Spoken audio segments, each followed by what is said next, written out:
शहर का ये हिस्सा सुनसान था, लेकिन कहीं दूर से म्यूजिक की आवाज सुनाई दे रही थी। मैं आवाज के सहारे आगे बढ़ा। एक ढलवान रास्ता उबूर किया तो बुलंदी की तरफ से एक रोशन इमारत नजर आई, जिस पर कूल फैन के रोशन अल्फाज नजर आ रहे थे। कूल फैन भद्दी सी इमारत में बना हुआ एक क्लब था, जिसके काउंटर पर एक अफ्रीकी नैजाद हसीना बैठी हुई थी। उसने अपने लंबे दांतों की नुमाइश की और मैं जल्दी से अंदर दाखिल हो गया। ये अफ्रीकी हुस्न मुझसे बर्दाश्त न हो सका था। जहन बार बार वैली की तरफ जा रहा था, लेकिन उसकी तलाश की हिम्मत नहीं थी। कूल फैन बहुत बड़ा जुआ खाना था। मेजों पर जुआ हो रहा था। जो खेल नहीं रहे थे वो बांसों के बने हुए कैबिनों में बैठे मुख्तलिफ मशरूबात से शुगल कर रहे थे। जुए में बैठने का सवाल ही पैदा नहीं होता था, इसलिए मैं खाली कैबिन की तलाश में निगाह दौड़ाने लगा। दफतन अकब से एक आवाज सुनाई दी, तन्हाई जिंदगी का सबसे बड़ा अजाब है। मैंने पलट कर देखा। एक मकामी लड़की सर में सफेद फूलों का गजरा बांधे मुस्कुरा रही थी। बोली, मेरा नाम सौतरनिया है। कूल फैन में तुम्हारी साथी बनना चाहती हूँ। मैंने कहा, हम किस कैबिन में बैठेंगे? उसने कहा, आओ, और वो वहां से आगे बढ़ गई। कूल फैन के कई हिस्से थे, खासी बड़ी जगह थी। एक पतली सी राहदारी से गुजरकर हम दूसरे हॉल में आ गए, जहां सुर्ख रोशनी फैली हुई थी और माहौल बेहद ख्वाबनाक था। लातादाद खूबरू लड़कियां मकामी और गैर मकामी लोगों के साथ खुशगप्पियों में मसरूफ थीं। मेरी हमराही यहाँ भी न रुकी और एक तरफ बनी हुई सीढ़ियों की तरफ चल दी। मैंने पूछा, कहाँ जाओगी? उसने मुस्कुराते हुए कहा, जन्नत में, और सीढ़ियों को उबूर करके एक राहदारी में पहुंच गई, जिसके दोनों तरफ दरवाजे बने हुए थे। उसने एक दरवाजा खोला और मुझे रास्ता देने के लिए एक तरफ खड़ी हो गई। मैं एक गहरी सांस लेकर अंदर दाखिल हो गया, लेकिन दूसरे ही लम्हे मेरी खोपड़ी भग से उड़ गई, क्योंकि लड़की ने फुर्ती से दरवाजा बाहर से बंद कर दिया। फिर अंदर से एक आवाज उभरी, घबराओ नहीं, तुम यहाँ तन्हा नहीं हो। मैं चौंक कर पलटा। सामने ही 3 आदमी नजर आ रहे थे। तीनों जूडो के लिबास में मलबूस थे और उनकी कमर से काली पट्टियां बंधी हुई थी। मैंने मुस्कुराते हुए कहा, हेलो। तबीयत में एक जौलानी सी पैदा हो गई थी उन्हें देखकर। उन्होंने एक दरवाजे की तरफ इशारा किया, उस तरफ। मैंने कहा, जरूर जरूर। मेरा लहजा बदस्तूर खुशगवार था और मैं उनके बताए हुए दरवाजे से अंदर दाखिल हो गया। मैंने पलटकर ये भी न देखा कि वो लोग मेरे पीछे आ रहे हैं या नहीं। दूसरी तरफ खूब तेज रोशनी हो रही थी। छत में एक अजीमुशान फानूस लटका हुआ था और उसके ऐन नीचे एक सफेद रू शख्स बैठा हुआ था, जो किसी तौर मकामी नहीं था। उसके पीछे एक लड़की खड़ी हुई थी। मैंने पहली ही नजर में उसे पहचान लिया। ये वही स्याहफाम लड़की थी जिसे मैंने काउंटर पर देखा था। उसने लड़की से पूछा, यही है? लड़की ने गर्दन खम करके कहा, जनाब आली। सफेद रू शख्स ने कहा, तशरीफ लाइए मिस्टर एल्बर्ट माहिम, आपसे मिलकर बेहद खुशी हुई। मैंने तुर्की बतुर्की कहा, शुक्रिया। मैं आपको किस नाम से मुखातिब करूं? उसने कहा, एडलर कहते हैं मुझे। फिर लड़की से बोला, तुम जाओ, कोई मुदाखलत ममनू है। लड़की ने फिर उसी तरह गर्दन खम की और बाहर निकल गई। एडलर बोला, तुम्हारी जिंदगी मेरे लिए हैरान कुन है, इसके बावजूद नई जिंदगी की मुबारकबाद कबूल करो। मैंने कहा, एक बार फिर शुक्रिया। वो बोला, गैर मकामी लोग अगर हमारे रास्तों में मज़ाहिम होते हैं तो हमें ज्यादा अफसोस होता है। हम लोग अपना दर्द जानते हैं। तुम किराए के लोग दूसरों के मामलात में मुदाखलत करने वाले ज्यादा काबिल नफरत हो।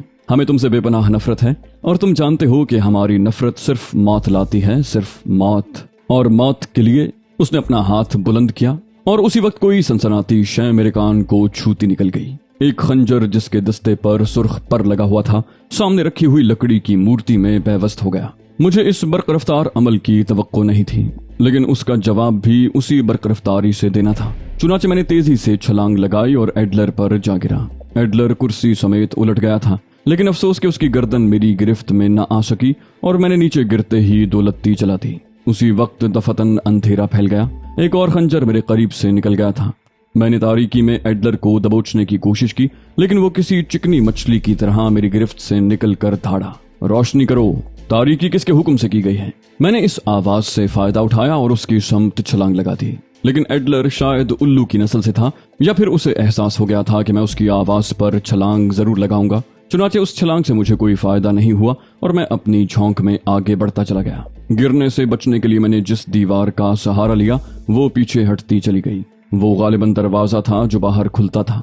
दफतन मुझे अपने कान में सरगोशी सुनाई दी, मिस्टर माहिम, बराह करम मुझ पर हमला न कीजिए, मैं दोस्त हूँ, मेरा हाथ पकड़ लीजिए, मैं आपकी मदद करूंगी। सरगोशी थी इसलिए आवाज नहीं पहचान सका, अलबत्ता एक नर्म नाजुक हाथ मेरे हाथ में आ गया। मैं उसके सहारे आगे बढ़ता चला गया। पिस्तौल के 2 धमाके हुए थे, लेकिन गोलियों का रुख उस तरफ नहीं था। सरगोशी फिर उभरी, इस तरफ बराह करम, इस तरफ नीचे सीढ़ियां हैं, संभल कर। मेरे पांव सीढ़ियों पर पड़े। मैं खुद को संभाल कर सीढ़ियां उतरता चला गया। गोलियां फिर चलने लगी। उसके साथ ही ऊपर भाग दौड़ की तेज आवाजें उभरने लगी। गालिबन मैं किसी तहखाने में था जिसके ऊपर लकड़ी की छत थी। मेरी रहबर ने कहा, बस यहाँ रुक जाइए, नीचे पानी है, आपको पानी में उतरना होगा। मैंने पूछा, क्या यहाँ तुम मेरी रहनुमाई नहीं करोगी?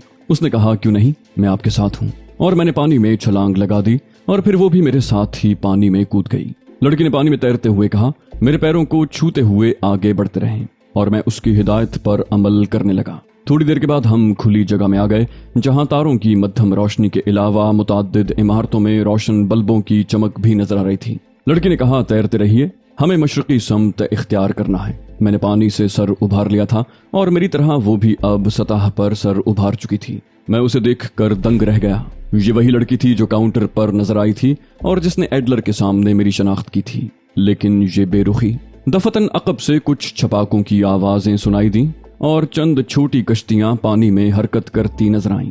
लड़की बोली, तेजी से आगे बढ़ो, वो लकड़ी के मकान जो पानी पर नजर आ रहे हैं हमारी पनाहगाह बन सकते हैं। और हम दोनों पूरी कुव्वत से आगे बढ़ने लगे। स्याफाम अफ्रीकी लड़की मेरी रहनुमाई करती रही और हम तेजी से उन मकानों की समत जा रहे थे। अकब से शोर की आवाजें बदस्तूर उभर रही थीं। फिर धमाके सुनाई देने लगे। गालिबन हमें देख लिया गया था और हम पर गोलियां बरसाई जा रही थीं। यहाँ तक कि हम लकड़ी के बने हुए पहले मकान के पास पहुंच गए। यहाँ हम पानी से उभरे ही थे कि दफतन कई गोलियां बैक वक्त चली और मेरी साथी लड़की चीख पड़ी, आह, मुझे 3 गोलियां लगी हैं, प्लीज मिस्टर माहिम, प्लीज अपनी जान बचाओ। मेरे मुंह से यही अल्फाज निकल सके, ओह तुम। और लड़की बिल्कुल मेरे करीब आ गई, बोली, जल्दी करो जल्दी। गालिबन उसने खून उगला था। एक लम्हे के लिए मैं साकित रह गया। मेरी उस हमदर्द ने तो अपना तारुफ भी नहीं करवाया था। बेशक उस वक्त उसने मेरे लिए अपनी जान की कुर्बानी दे दी थी। उसने 2 बार जुम्बिश की और फिर सर्द हो गई। मुझे अंदाजा हो चुका था कि वो मर चुकी है। इसके अलावा कोई चाराकार नहीं था कि मैं उसे पानी में ही छोड़ दूं। चुनाचे मैं उसे छोड़कर बर्क रफ्तारी से ऊपर पहुंच गया, लेकिन उसी वक्त कोई चीज मेरे सर की पुश्त पर इस जोर से लगी कि मेरे हवास गुम हो गए। संभलने की कोशिश की लेकिन संभल न सका और चकरा कर गिर पड़ा। नामालूम कितनी देर तक बेहोशी तारी रही, फिर आहिस्ता आहिस्ता होश में आ गया। बदन बुरी तरह जल रहा था और सर में शदीद टीसें उठ रही थीं। तबीयत मतला रही थी। आंखें खोली तो तेज धूप की वजह से दोबारा बंद करनी पड़ी। आसमान पर सूरज चमक रहा था। मैंने कराह कर बदली तो किसी ने मेरे शाने पर हाथ रख कर हमदर्दी से कहा, कैसी तबीयत है? मैंने आंखें खोल दी। निस्वानी आवाज थी और जानी पहचानी थी। मैंने वेली को पहचाना और उछल पड़ा। उसने मेरे सीने पर हाथ रख कर दबाव डालकर कहा, लेटे रहो लेटे रहो। मैंने कहा, ये तुम ही हो वेली? बोली, हाँ डियर। जख्म कैसा है? मैंने कहा, बहुत उम्दा है, लुत्फ आ रहा है। तुम तो खैरियत से हो? वो बोली, हाँ बिल्कुल, हम एक बादबानी कश्ती में सवार हैं और समंदर में सफर कर रहे हैं। मैंने कहा, ओह, तो तुमने मेरी मुश्किल हल कर दी, वरना मैं सोच रहा था कि शायद मेरा सर चकरा रहा है। सर का जख्म देखा तुमने? वो बोली, ज्यादा गहरा नहीं है, मरहम पट्टी कर दी गई है। मैंने कहा, कश्ती किसकी है और तुम? मैंने जुमला अधूरा छोड़कर चारों तरफ निगाहें दौड़ाई। वो बोली, हम दोस्तों में हैं, जरा संभल जाओ तो मैं तुम्हें मिस्टर डनकर्क से मिलवाऊं। फिर उसने एक लड़की को आवाज दी, ए सुनो, जाओ दूध ले आओ। मैंने पूछा, कॉफी नहीं मिल सकती? वो बोली, सब कुछ मिल जाएगा, लेकिन इस वक्त तुम्हारे लिए दूध मुफीद रहेगा। एक और लड़की दूध का मग ले आई जिसे पीकर मुझे तक़वियत मिली। मैं उठकर बैठ गया। ये पुराने तर्ज की बादबानी कश्ती थी, लेकिन काफी बड़ी थी। उसमें कोई कैबिन वगैरह नहीं था। धूप से बचने के लिए शामियाना बांध लिया गया था। तकरीबन 10 आदमी उस पर मौजूद थे। एक तवीलुल क़ामत शख्स बादबान के पास खड़ा था और समंदर की वसतों के नजारे में महव था। वैली ने कहा, तुम कूल फैन में क्यों जा घुसे थे? मैंने कहा, ताक़ुब करने वालों से बचने के लिए। वो बोली, हम तो तुम्हारी जिंदगी से ही मायूस हो चुके थे। ऐन वक्त पर, यानी उस वक्त जब वो तुम्हारे सर पर जरब लगाकर तुम्हें काबू में कर चुके थे, हमने तुम्हें देखा और जबरदस्त खूंरेजी के बाद तुम्हें उन लोगों के चुंगल से बचाया, वरना वो तुम्हें यकीनन हलाक कर देते। कूल फैन दहशत पसंदों की सरगर्मियों का सबसे बड़ा मरकज है। दिल चाहा कि उन दहशत पसंदों के बारे में कुछ पूछूं, लेकिन उसके नताइज जानता था, चुनाचे खामोशी इख्तियार कर ली। तवीलुल क़ामत शख्स मल्लाहों को हिदायत जारी कर रहा था। उसकी शक्ल पुर्तगालियों जैसी थी। बड़े बड़े गुलमुच्छे चेहरे को ढके हुए थे। मैंने कई बार उसका दूर से जायजा लिया। फिर मैंने वैली से कहा, एक स्याहफाम लड़की ने वहां से फरार होने में मेरी मदद की थी, उसके बारे में कुछ मालूम हो सका? वो बोली, क्या वो कूल फैन की रिसेप्शनिस्ट तो नहीं थी?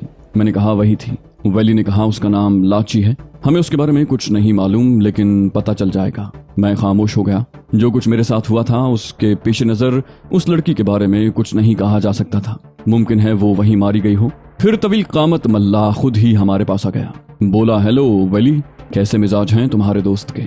उसने कहा, ठीक है मिस्टर डनकर्क। डनकर्क बोला, मैं सख्त मुसीबत में गिरफ्तार हो चुका हूँ। बैरूत पहुंच जाओ तो कंपनी को इस सिलसिले में इत्तला जरूर दे देना कि मिशिगांव के सबसे बड़े असलहा खाने से खतरनाक हथियार गोरिलों के कब्जे में पहुंच गए हैं, और अगर वो वापस न मिल सके तो वेंजोक्राइन की बका खतरे में पड़ जाएगी। उन्होंने ये असलहा एक छोटे जहाज पर लाद कर किसी नामालूम समत का रुख किया है, और हम अभी तक ये अंदाजा नहीं लगा सके कि उनका रुख किस जानिब है। वैसे छोटी छोटी लॉन्चें और चंद छोटे छोटे जहाज उनकी तलाश में चल पड़े हैं। जब तक ये मालूम ना हो जाए कि उन्होंने किस समत का रुख किया है, हमारी परेशानियां बरकरार रहेंगी। डनकर के लहजे से शदीद परेशानी का इजहार हो रहा था। फिर मेरे नजदीक बैठकर बोला, मिस्टर एल्बर्ट माहिम, अगर तुम्हारे साथ ये हादसा पेश न आया होता तो मैं तुमसे यही कहता कि फिलहाल हमारे साथ कयाम करो और बैरूत जाने का ख्याल छोड़ दो।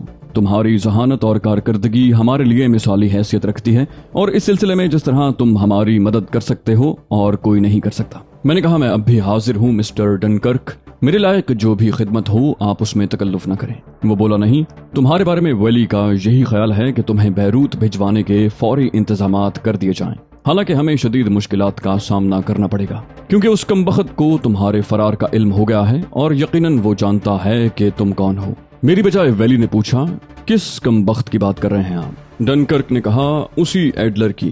तुम जानती हो कि एडलर क्या चीज है? इन अतराफ में एडलर की बेताज हुकूमत कायम है, और सच्ची बात यह है कि बागियों को अगर एडलर का सहारा न होता तो वो इतनी दिल जमाई से काम न कर सकते, बल्कि बाज़ औक़ात तो ये गुमान गुजरता है कि एडलर ही उन बागियों का पुश्तपना है और उसी की ईमा पर ये सब कुछ हो रहा है। डनकर्क खामोश होकर अपने गुलमुच्छे खुजाने लगा, जिनमें शायद जुएं पड़ गई थी। मैं अभी तक इन मामलात में उलझा हुआ था। कोई बात वाज़े तौर पर जहन में नहीं आई थी। वेंजोक्राइन के गोरीले, मेडोनिया का खूनी इनकलाब, ये सब नाम तो मेरे सामने आए थे, लेकिन हकीकत अभी तक मेरे इल्म से बाहर थी। दिल चाहा कि इस सिलसिले में मजीद मालूमात हासिल की जाएं, लेकिन मेरे लिए ये सब गैर जरूरी था। मेरा मकसद बैरूत पहुंचना था, और अभी तक मुझे ये मालूम नहीं था कि उन लोगों ने मुझे बैरूत भेजने का क्या बंदोबस्त किया है। मिस्टर डनकर्क काफी देर मेरे पास बैठे रहे, और जब वो चले गए तो मैंने आहिस्ता से वैली से कहा, बड़ी दिलचस्प शख्सियत का मालिक है ये शख्स। वो बोली, मिस्टर डनकर्क की बात कर रहे हो? मैंने कहा, हाँ, मिस्टर डनकर्क के बारे में ही कह रहा हूँ। बोली, ओ डियर, ये हमारे लिए बहुत बड़ी अहमियत का मालिक है। समंदरी मामलात में इससे बड़ा आदमी आज तक कोई और नहीं देखा, और हुकूमत इस पर बेहद एतमाद करती है। मैंने कहा, मगर मिस्टर डनकर्क ने जो खबर सुनाई है वो वाकई बड़ी परेशान कुन है। मैं चाहता हूँ कि जल्द से जल्द अपनी खिदमत से सुबकदोश हो जाऊं और फिर वापस आकर तुम लोगों के साथ मिलकर काम करूं। वो बोली, बैरूत से तुम्हारी वापसी जल्द ना हो सकेगी। कंपनी को इस बारे में तमाम इत्तलात फराहम करने के बाद मुमकिन है तुम्हें कोई और मिशन सौंप दिया जाए। वैसे मैं तुमसे मुलाकात करके बेहद मुसर्रत महसूस कर रही हूँ, क्योंकि तुम्हारे साथ काम करने वालों को भी एक नुमाया मकाम हासिल हो जाता है। मैंने वैली का बाजू थपथपाते हुए कहा, ओ वैली, अब ऐसी भी बात नहीं है। दिल ही दिल में मुझे हंसी आ रही थी। जिस शख्स की हैसियत से मेरी तारीफ और तौसीफ की जा रही थी, मैं उसके फरिश्तों को भी नहीं जानता था। बस अगर उसकी डायरी मेरे हाथ न लग जाती तो शायद मुझे ये अंदाजा भी न होता कि वो था क्या चीज, और मैं यहाँ तक पहुँच भी नहीं सकता था। बेचारी नास था, मेरी बेलौस हमदर्द, जिसे मुझसे किसी फायदे की तवक्को नहीं थी। उसकी आंखों में झलकती हुई प्यार की प्यास मेरी निगाहों से ओझल नहीं थी, लेकिन उसके जवाब में मेरे पास उसे देने के लिए कुछ भी नहीं था। वो बेलौस मोहब्बत का एक अजीम सबूत था जो नास्ता ने दिया था। वैली किसी सोच में डूब गई थी। थोड़ी देर की खामोशी के बाद मैंने उससे पूछा, लेकिन वैली, तुमने मुझे अभी तक ये नहीं बताया कि फैनबरो के मकान से निकलकर नदी में कूदने के बाद तुम पर क्या बीती? वो बोली, कुछ भी नहीं, मैं तैरती हुई साहिल से जा लगी थी। वो लोग जो हमारा ताकुब कर रहे थे सिर्फ तुम्हारे पीछे लगे हुए थे। मुझे उन्होंने नामालूम क्यों नजरअंदाज कर दिया था। वहीं पर मेरी मुलाकात मिस्टर डनकर्क से हो गई और मैंने उन्हें सारी तफसीलात सुना दी। चुनाचे मिस्टर डनकर्क ने अपने आदमियों को हुक्म दिया कि वो मुझे तलाश करें, और ऐन उस वक्त जब वो लोग तुम तक पहुंच चुके थे और तुम्हारे ऊपर हमला आवर हो गए थे, मिस्टर डनकर्क के आदमियों ने उन्हें जा लिया। उसके बाद वो तुम्हें यहाँ उठा लाए और उन लोगों को हलाक कर दिया गया। बस उस वक्त से मैं तुम्हारी तीमारदारी कर रही हूँ। मैंने पूछा तो अब फिर हमें कहाँ जाना होगा? बोली तुम्हारे मिशन के बारे में मिस्टर डनकर्क को इल्म है। चुनाचे मिस्टर डनकर्क ने फैसला किया है कि तुम्हें कोरियन हिल पर छोड़ दिया जाए और कोरियन हिल से तुम शहरी आबादी में चले जाओ। वहां से तुम्हें बैरूत भेजने के मुनासिब इंतजामात हो जाएंगे। मैंने कहा कोरियन हिल, मगर ये जगह मैंने इससे पहले नहीं देखी। वो बोली इससे कोई फर्क नहीं पड़ता, वहाँ हमारे आदमी मौजूद हैं, वो तुम्हें रिसीव करके शहरी आबादी तक पहुंचा देंगे और वहां से हुकूमत खुद तुम्हारे लिए बंदोबस्त कर देगी। मैंने आंखें बंद कर ली। ये सब कुछ मेरी समझ से बाहर था। कोरियन हिल, शहरी आबादी, हुकूमत, क्या इस तरह बैरूत पहुंचना मेरे लिए आसान होगा? मैं गहरी गहरी सांसें लेने लगा। बड़े गैर यकीनी हालात से गुजरना पड़ रहा था। अब देखना ये था कि ये कोरियन हिल क्या चीज है। बहुत से सवालात का जवाब डनकर्क से मिल सकता था, लेकिन उससे गुफ्तगू करना खुद को खतरे में डालना था, क्योंकि मुझे उन तमाम हालात के बारे में मुकम्मल मालूमात हासिल नहीं थी। चुनाचे बेहतर यही था कि तबीयत की खराबी का बहाना करते हुए खामोशी इख्तियार किए रहो। खास तौर से यूं भी कि वो लोग मुझे एक ज़हीन आदमी समझते थे और मेरी आला कारकर्दगी को तहसीन की निगाह से देखा जाता था। अगर इस हैसियत में रहते हुए उनसे मौजूदा हालात के बारे में कुछ तबादला ख्याल किया गया तो फिर सारी पोल खुल जाएगी। इसके लिए मुझे सिर्फ एक ही तरकीब करनी थी, और वो ये कि खुद पर नकाहत तारी किए रहूं और इस तरह बीमार बना रहूं कि मुझसे ज्यादा गुफ्तगू करने की कोशिश न की जाए। ये कश्ती भी मेरे लिए अजीब थी। एक इतना बड़ा मिशन और इतनी खतरनाक सूरत हाल में इतनी मामूली सी कश्ती इस्तेमाल की जा रही थी। इसकी वजह मेरी समझ से बाहर थी। कश्ती नीले पानी को चीरती हुई तेजी से रवां दवां थी और तेज समुद्री हवाएं बादबानों से टकराकर उसे बर्क रफ्तारी से आगे बढ़ा रही थी। सूरज की किरणें सुइयों की तरह चुभती हुई महसूस होती थी। कभी कभी फजा में तैयारे इधर से उधर गुजरते हुए नजर आ जाते थे। उसके बाद खामोशी छा जाती थी। लहरों के शोर के अलावा और कोई शोर सुनाई न देता। वैली भी काफी देर से खामोश थी और समंदर में ये तवील खामोशी अजीब सी लगने लगी थी। थोड़े फासले पर डनकर्क मौजूद था, जो खलाओं में कुछ घूर रहा था। उसकी घनी सुर्ख भवों के नीचे जर्द आंखें गुबार आलूद हो रही थीं और उसकी तेज निगाहें चारों तरफ भटक रही थीं। गालिबन उस छोटे जहाज की तलाश में जो किसी मिशी गांव नामी जगह से असलहा लेकर फरार हो गया था। वैली ने मेरी पेशानी पर हाथ रख कर पूछा, माहिम, क्या तबीयत कुछ खराब हो रही है? मैंने कहा, हाँ वैली, मैं शदीद नकाहत महसूस कर रहा हूँ। वो बोली, कुछ पेश करूँ तुम्हें? मैंने कहा, नहीं शुक्रिया। वैसे तुमने वादा किया था कि मुझे कॉफी भी पिला दोगी।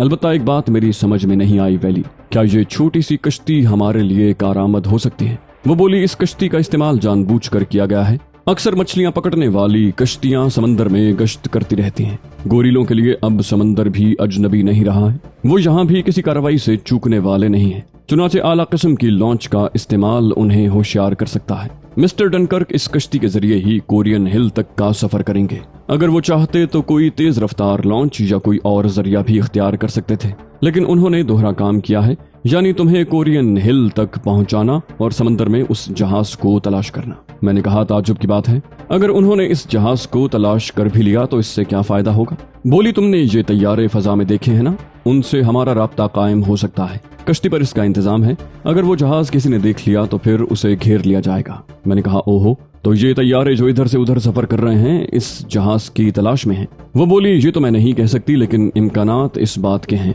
मैं खामोश होकर कुछ सोचने लगा।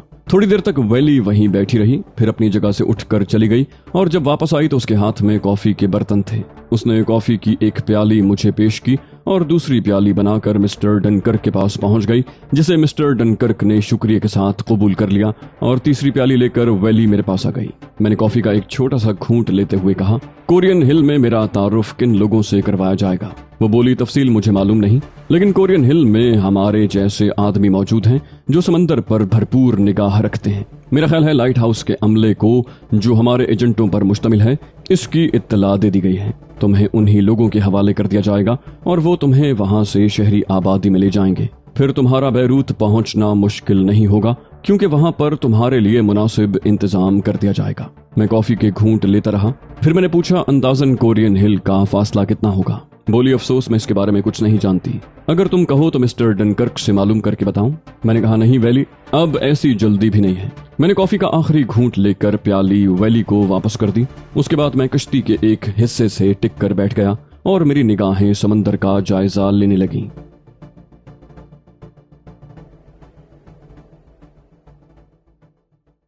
तो दोस्तों, ये थी हमारी आज की एपिसोड। उम्मीद करते हैं आपको हमारी कहानी पसंद आई होगी। जाने से पहले इस वीडियो को लाइक कीजिए और शेयर करना मत भूलिए।